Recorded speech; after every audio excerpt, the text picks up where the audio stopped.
Chapter 9. Friday Night. I went back home and passed by Dana's house to give her the Passepartout. That night I didn't sleep. I thought about the next day, about Paul's decision, about Clyreg. Apollo mewed in the darkness.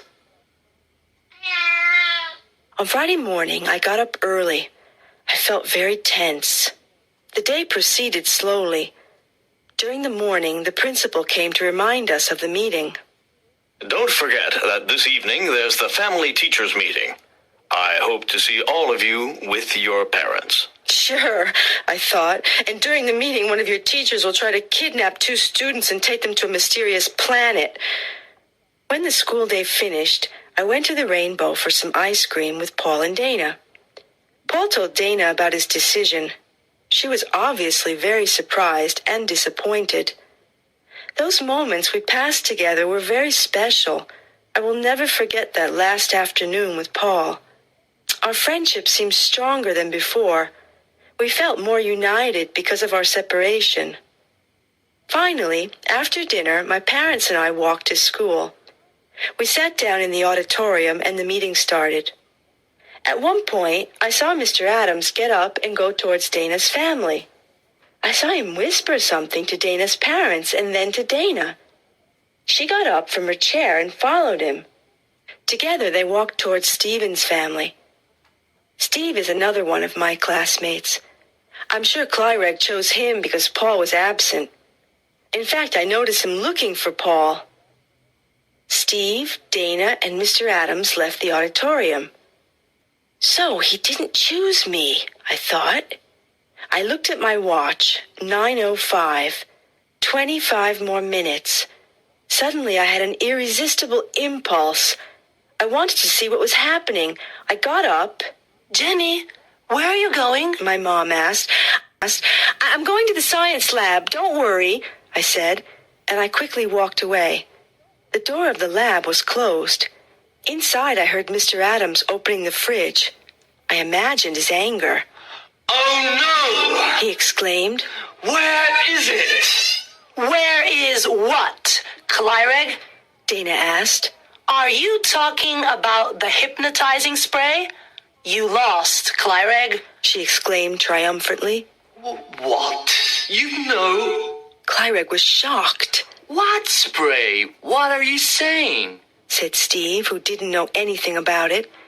What courage Dana has, I thought. Mr. Adams had the power to electrocute her if he wanted. It was stupid to make him angry. But in the end, it seems that Paul was right. Clyreg wasn't really a bad alien. Well, I don't think you need us anymore, Dana said. The door opened and she walked out. Come on, Steve. Everything's okay. Let's go back to the meeting. Then Clyreg came out. He seemed confused and helpless. I looked at my watch. Clyreg, it's 9:17. Go. Don't miss your spaceship, I said, almost with compassion. Clyreg looked at me, even more surprised. Then he went to the fire escape exit and ran away. At that moment, I thought of Paul. I followed Clyreg down the fire escape stairs and out of the building. Our school is very close to the old airfield, so Clyreg and I reached it at 9:24. The spaceship was already there, waiting for Clyreg. Its portal was open, but all the lights were off. The aliens from Mitrax didn't want anyone to see them. Paul was there too. When he saw Clyreg, he ran towards him. Clyreg, listen. I want to come with you. Take me with you. You could study me. I know you won't hurt me. Clyreg was literally shocked.